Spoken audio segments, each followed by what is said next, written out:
All right, today it's May 1st, and this video is going to be mainly for truck drivers, and it can also apply to anybody that travels a lot for their work. But mainly, I've been in the trucking industry since 1997. There's a lot that weighs heavy on a driver, and there's a lot that really can preoccupy the mind, weigh heavy on the mind, can cause depression, loneliness.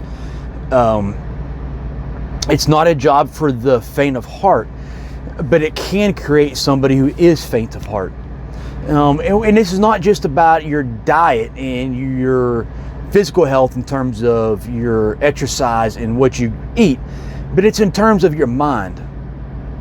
Your mental health is very important, and it's not uncommon for drivers to get depressed, suffer anxiety, anger, depression, loneliness, fatigue, and some of it, yes, it has to do with bad sleep patterns, and some of it does have to do with poor exercise and equally poor diets. But it's beyond that. It's a lonely job. You spend hours and hours and hours by yourself. Your only companion is what you listen to on the radio, whether it be satellite radio, AM, FM radio, or you stream from a variety of apps, whether it be iHeartRadio or Spotify, or Pandora, Google Podcast, Apple Play Store, you name it. There's just so many options now to listen to. It's not like when I first started driving, you had AM, FM, and cassette tapes.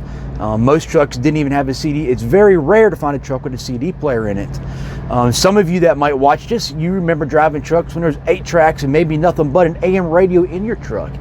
You old timers talk about 2 Sandwich Hills and stuff, But the thing is, back in that time, there was a lot more camaraderie out here on the road. More drivers talked to each other. You had hand signals when we approach each other in the road that meant different things.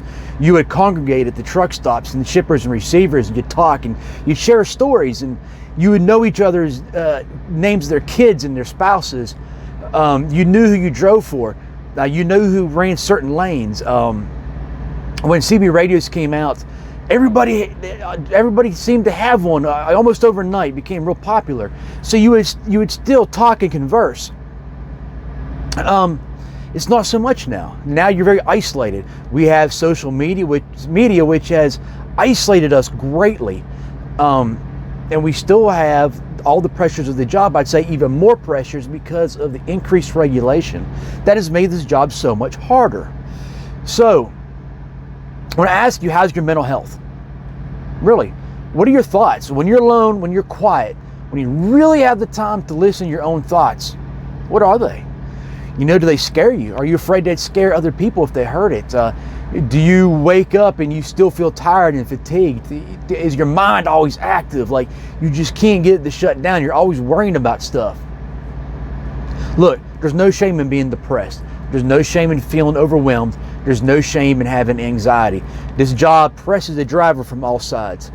You've got the brokers, the shippers, the receivers, you got dispatch, you got the load planners, you got DOT, you've got all these stupid regulations passed by bureaucrats that don't have a clue, and they don't have a clue what it does to us on the road. You got pressures from home. You do this, do that, be here now, be here yesterday.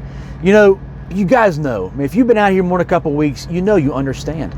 You're paid off performance. I don't care if you're paid by percentage or by mileage. It's a performance-based pay scale.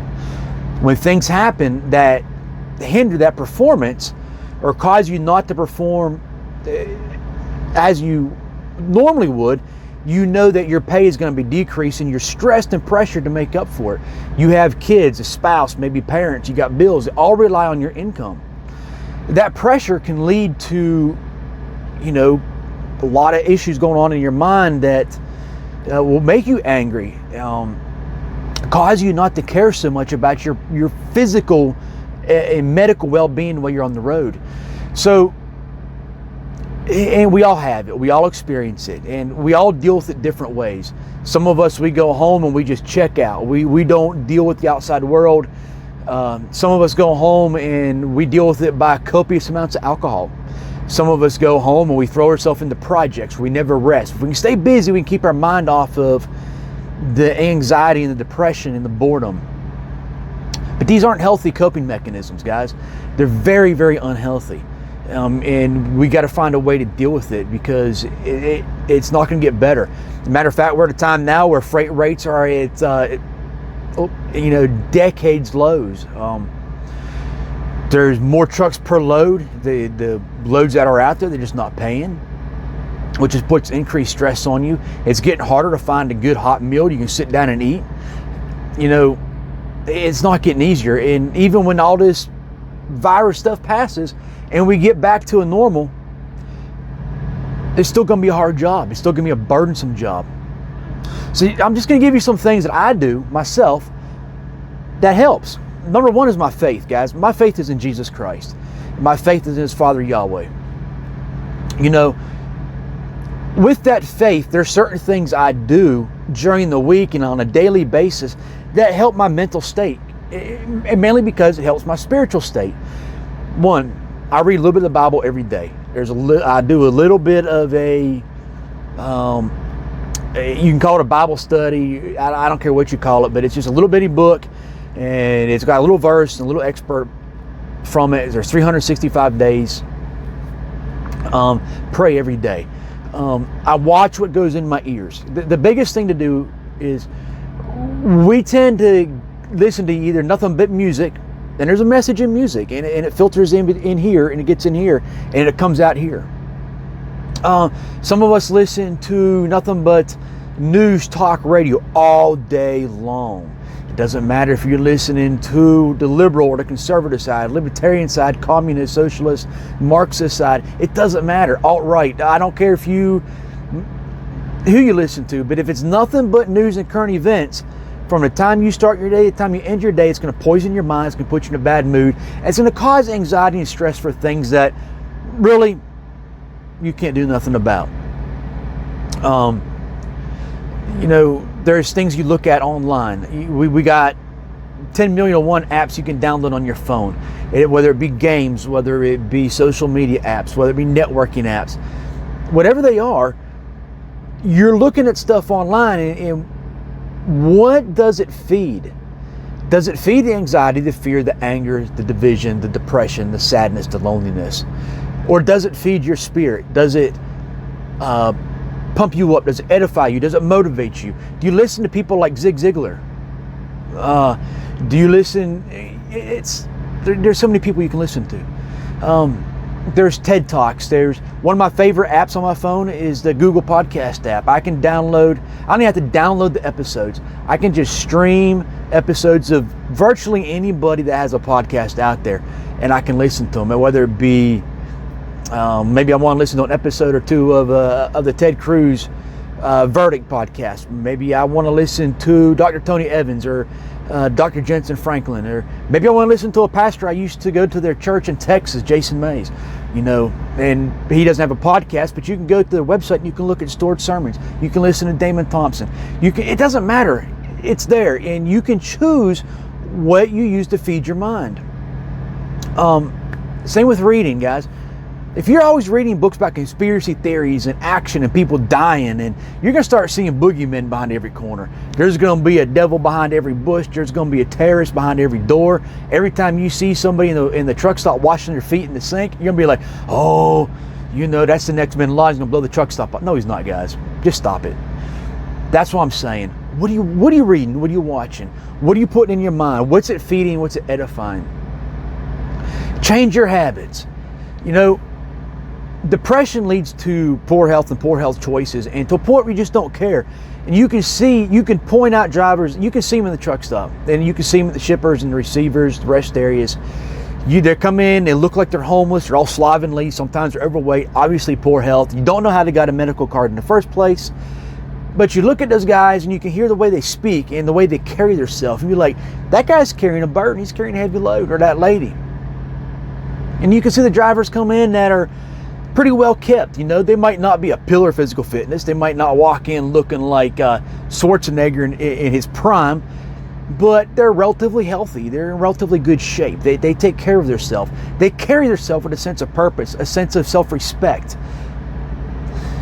Those are the drivers. They do something different. They found a way to deal with the stress, the anxiety, and the depression in a healthy way.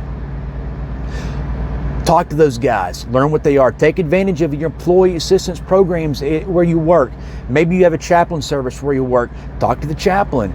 Chaplains that are trained on how to deal with this. If you don't like what your chaplain at your company has to say, find somebody else. There's others out there. Find people to connect with when you go home. It's very easy to go home for 3 or 4 days at a time and really not cultivate any relationships. That's a terrible idea. Human beings are designed for community. They're designed to be together. They're designed to fellowship and interact with each other. When we spend all our time isolated, there's no one that can see the changes in you that can point them out to you and be like, are you okay? What's wrong? You need to talk to them. You need to talk, call me. I know it's easier said than done. I know from personal experience, guys, it's very hard. When you're gone 2, 3, and 4 weeks at a time, it's hard. Their life goes on and on and on. Mine's pretty much the same. I pick up a load here, I drive 2 or 3 days, deliver it here. I pick up a load here, I go deliver it there tomorrow. I might not see the same 2 people for 6 months. I know it's difficult. It's hard. Spouses. If your spouse drives and you're noticing this change, talk to them. Ask the hard questions. Be persistent.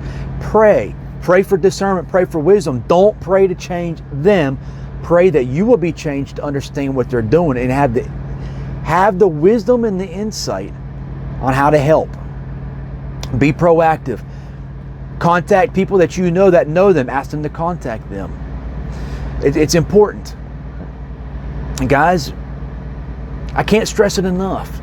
Your mental health affects your ability on the job. It affects your performance on the job. It affects your performance at home. If you're always depressed and you're anxious and you go home and you only get to see your wife for a couple nights and you can't perform like you did when you were 30, it may not be your physical health, it may be your mental health.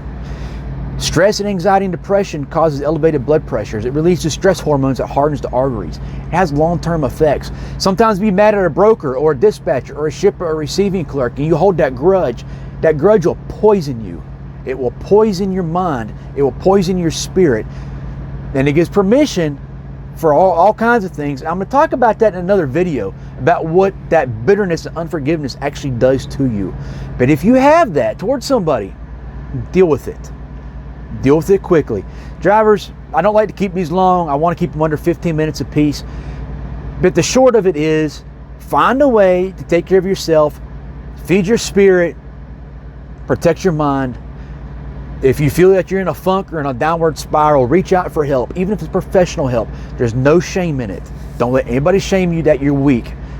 Sometimes everybody goes through the bouts. If they said they've never gone through a bout of depression or anxiety, stress, sadness, loneliness, they're lying to you. Don't listen to them. With that, I encourage you, stay strong, be blessed, keep the rubber side down.